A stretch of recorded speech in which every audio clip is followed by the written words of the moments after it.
1. The ticket. This was mid to late 90s in a northern Midwest mid-sized city. Parking near my apartment near university was only on-street parking. Bad in the best of times. It got miserable in winter with alternate site parking eliminating half the parking on major streets, such as where my apartment was. Failing to find any parking, some nights I would risk it. Sometimes I got a ticket, sometimes not. But at least I typically knew why I got the ticket. Until one morning. I was cited for violation number 27. I had no idea what that was all about. It wasn't an alternate side violation. Not an expired meter issue, not a loading zone thing. I just didn't know what it was. What did I do wrong? I went to the office to pay the ticket and I asked the clerk, by the way, what is violation number 27? I don't know and don't want to get ticketed for whatever it was again. His reply set me off. We don't have to tell you. Excuse me? I took my check out of her hand and picked up my ticket. It was the 90s. I told you this was a long time ago. We used to write out little slips of paper called checks that the recipient could take it to the bank and deposit it. Half you kids listening right now probably have never written a check. I'm old. Sue me. Now get off my lawn. I asked her who could tell me. She shrugged. Maybe the prosecutor's office? She replied.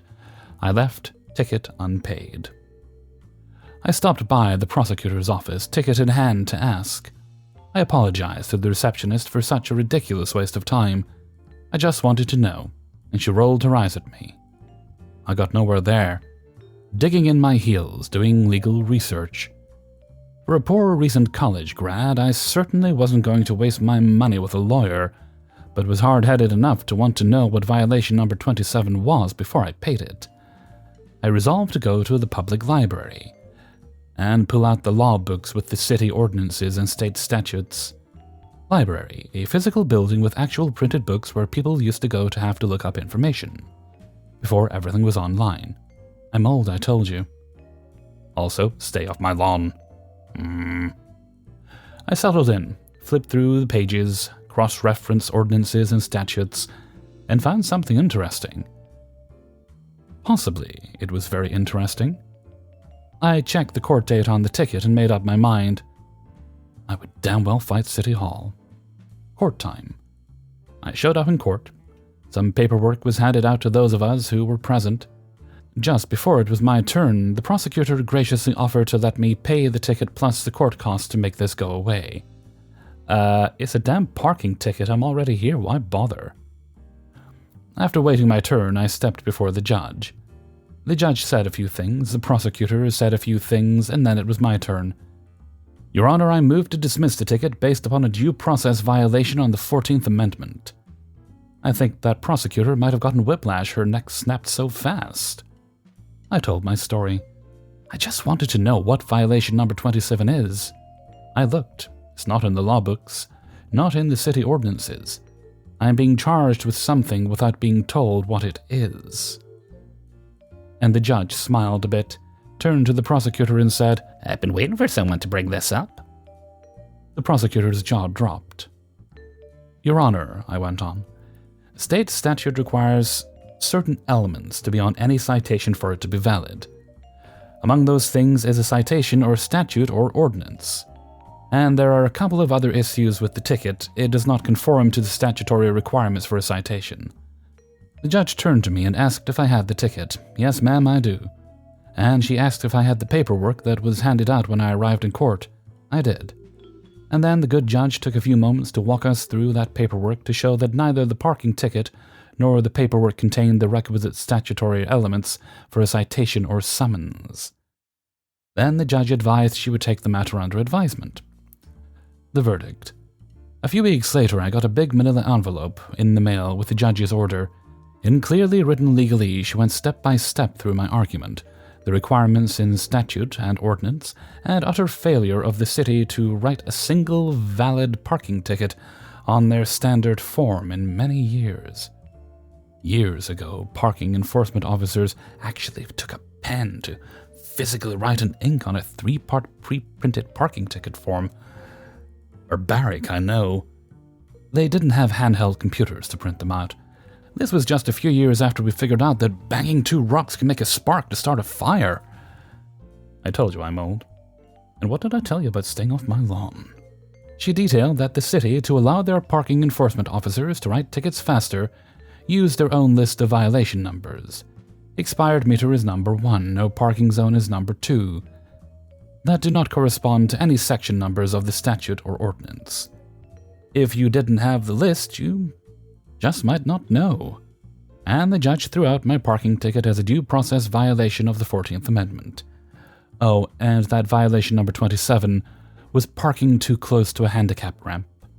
I didn't see it under the snow. My bad. Didn't matter. I had moved out of town by then. 2. This is my revenge, or maybe karma, story. It goes back to the 1970s, but just ended a few years ago, and it makes me smile every time I drive past a particular piece of property, knowing the city screwed themselves. My wife and I purchased a 1.5-acre bare corner lot for $7,500 in a second-tier suburb, gravel road on one side, asphalt country road on the other. The intentions were to build our first house in 4 or 5 years after saving up enough money to afford it.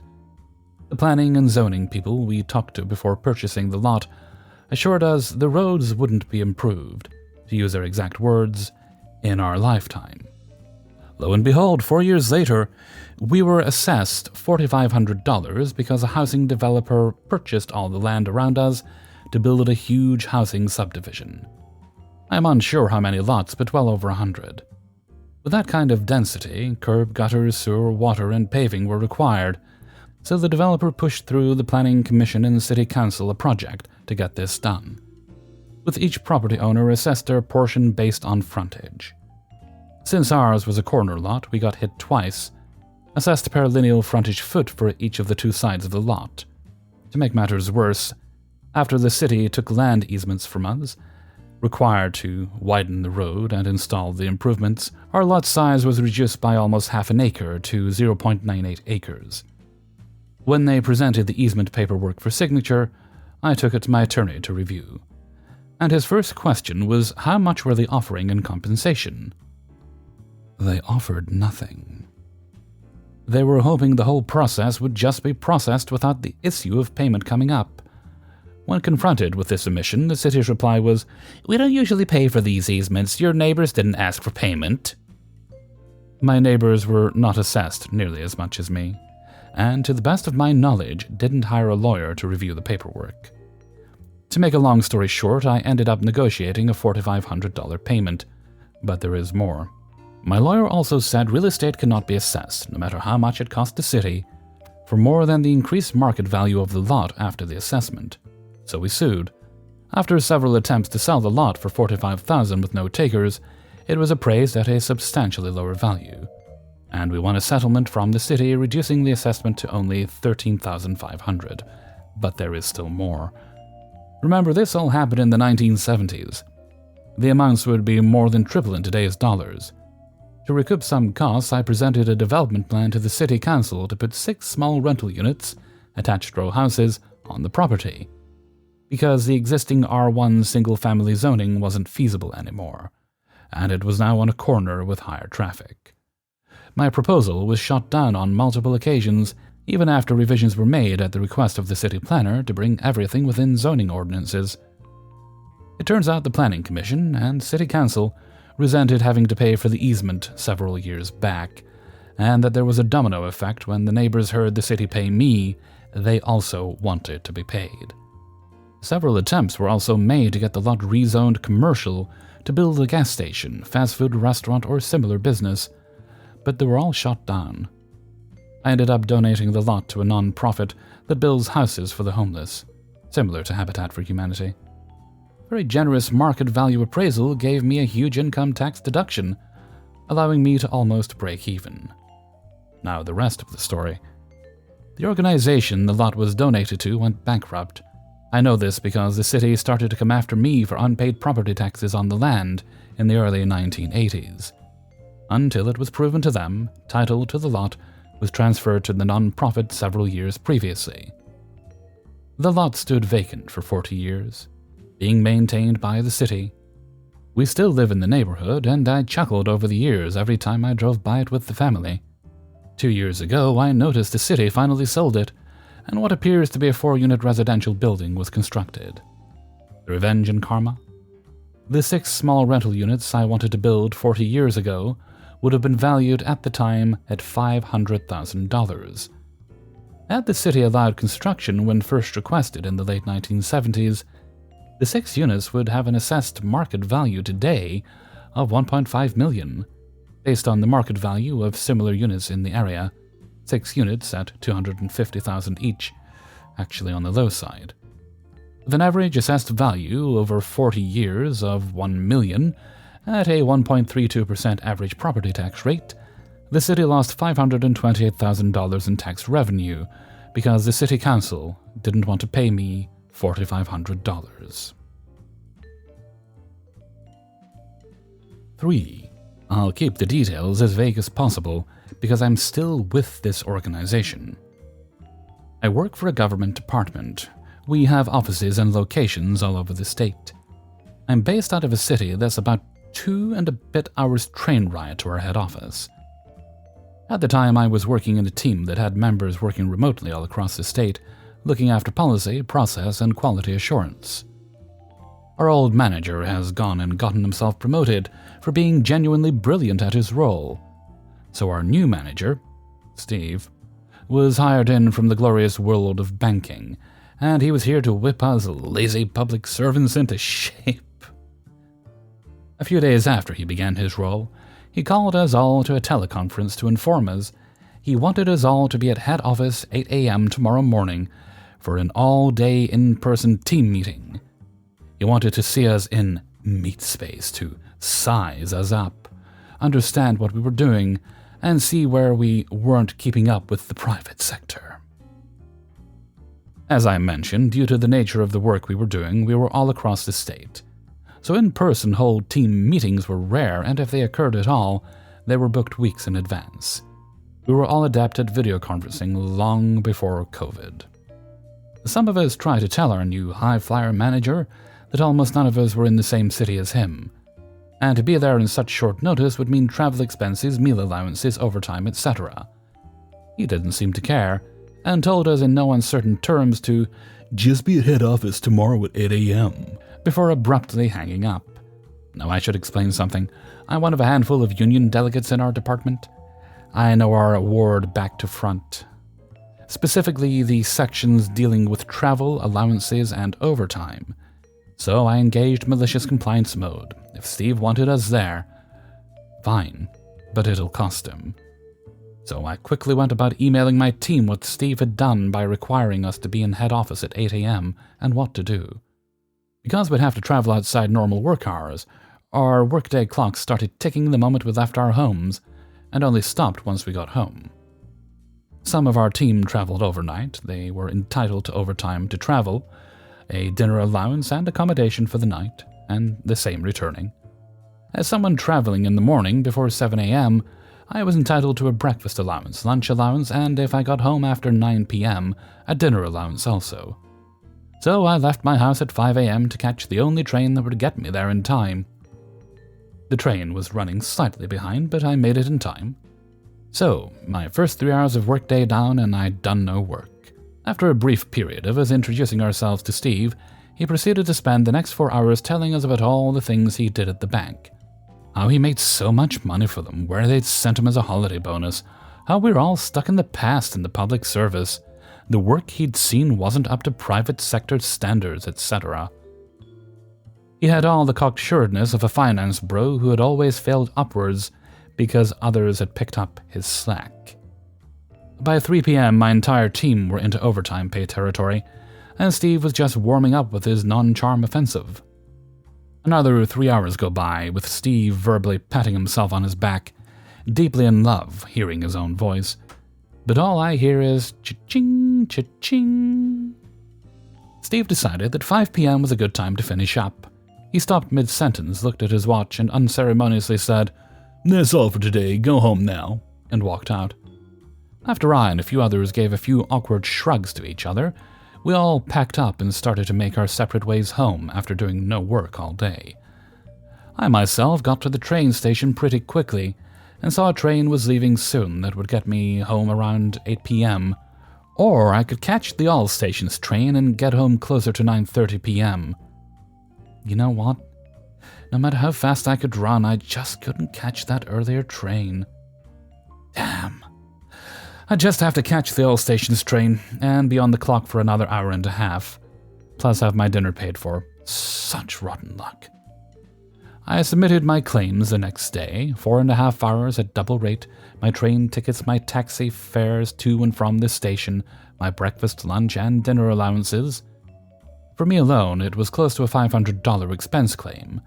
The rest of my team followed suit, and ensured they claimed everything too.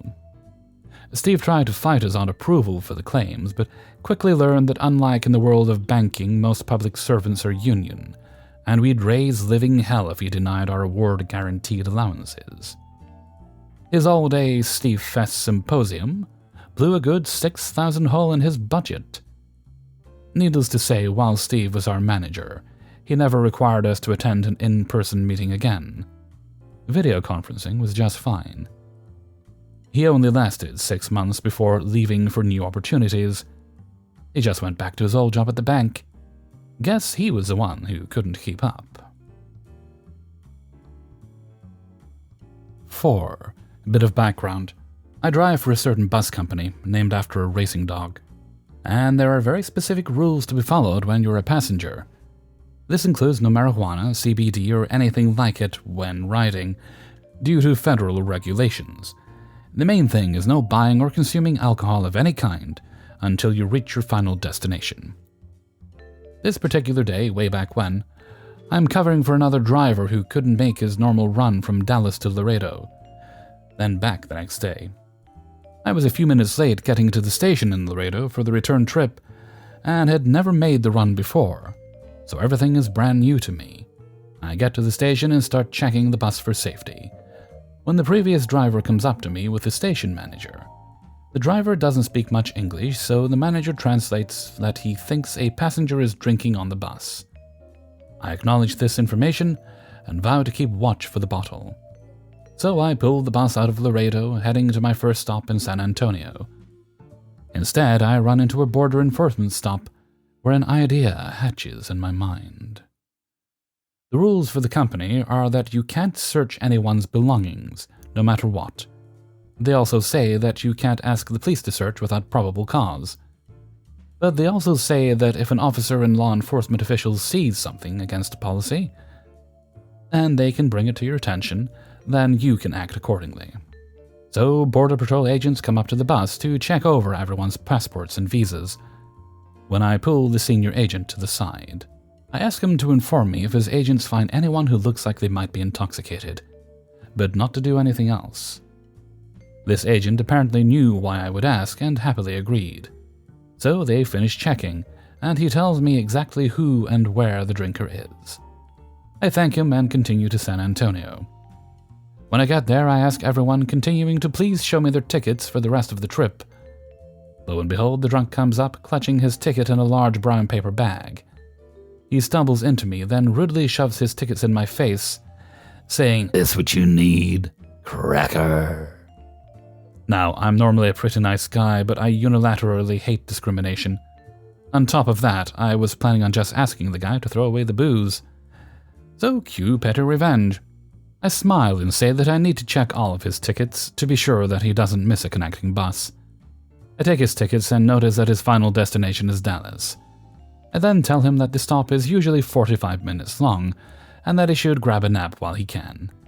He grumbles and walks away, not knowing I also got a look inside the bag at a near-empty 1-liter bottle of tequila inside. I check everyone's tickets, then head straight to the station manager's office. I tell him the situation, offer him my plea, and walk out with the manager's cackling following me. I approached all the other passengers and asked them to be back in less than 20 minutes. After that, I go to the new passengers that are boarding there and see how many are there. I can see how many are booked and find everyone is already there. So I board all of the new passengers after reboarding all the continuing passengers, except for the drunk racist. Because of the stop by Border Patrol, I was running late, and drivers are allowed to cut stops short as long as you have due cause. So I left San Antonio early, and unfortunately forgot a passenger there. Once I got to the next stop, I called driver support to make a report, then continued all the way to Dallas. Once in the terminal, I gleefully explained why there's luggage left unclaimed under the bus.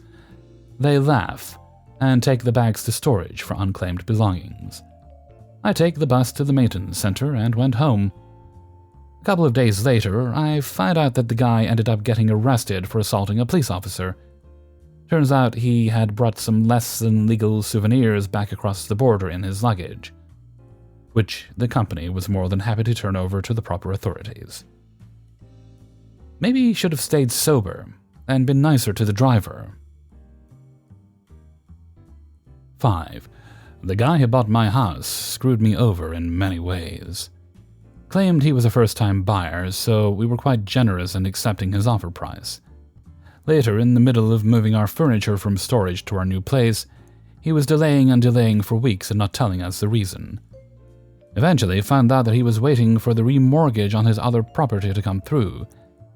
Didn't tell us until we were waiting outside the new property with the houseload of stuff, which we were unable to upload because we didn't own the house yet, because the buyer of our house hadn't paid us, because his remortgage didn't come through.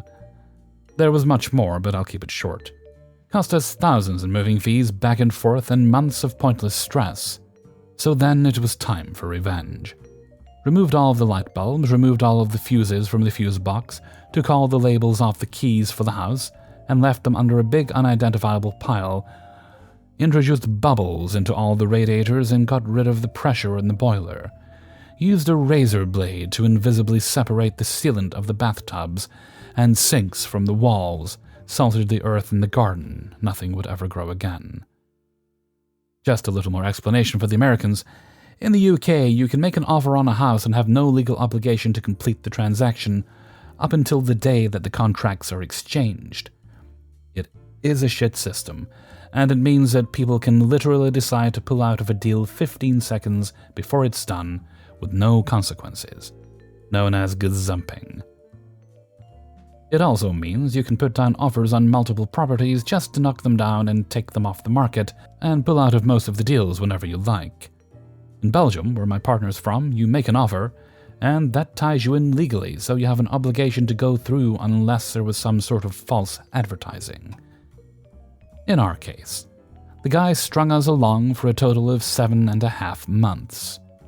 At the end, he would literally tell his solicitors to tell my solicitors that we would be exchanging contracts at midday. Then midday would come, and we didn't hear anything. Then 4 p.m. would come, and we wouldn't hear anything. And we would be on the road with our furniture in a moving van, desperately calling our solicitors to get an update, and there would be nothing. As you might imagine, being stuck in the city with a full moving van and nowhere to park it, unable to unload it anywhere, unable to return the van to the rental place because it's full of your furniture is very expensive.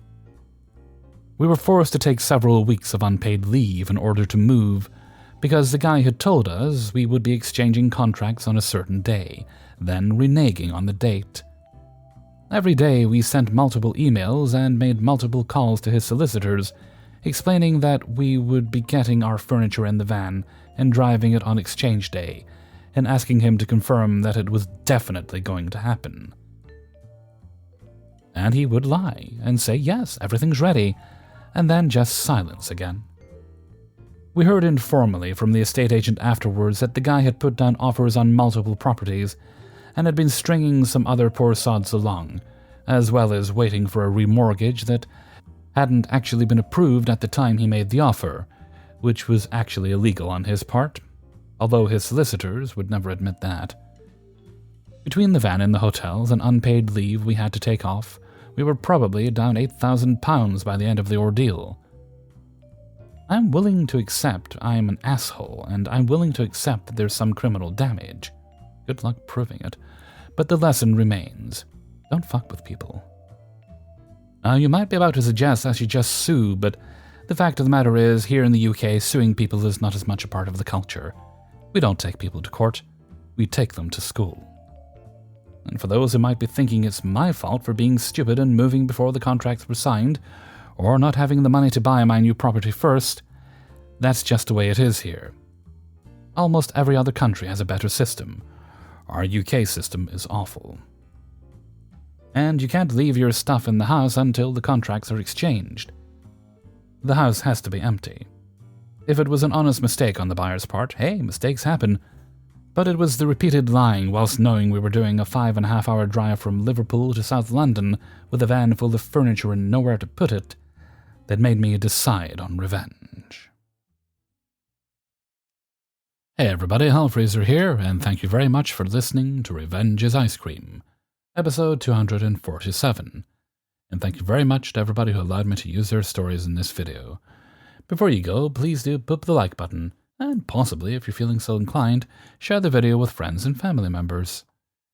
Okay, I think we actually have a little birthday shout out to do today, so let's do that. And today's shout out goes to Kaylin, and this comes from your mom. Kaylin, is 13 years old now, and their birthday was a few days ago, so we're saying a very happy birthday to Kaylin. And we hope you had a great day, but Hellfreezer rules you're allowed to celebrate for the rest of the month. You can have next month as well, because it was a late shout-out. Why not? I really should get a crown made for all these decrees I keep making. Anyway, before I go, though, I would like to sing you a happy birthday, and I hope you had a great day. Happy birthday to you. Happy birthday to you. Happy birthday, dear Kaylin.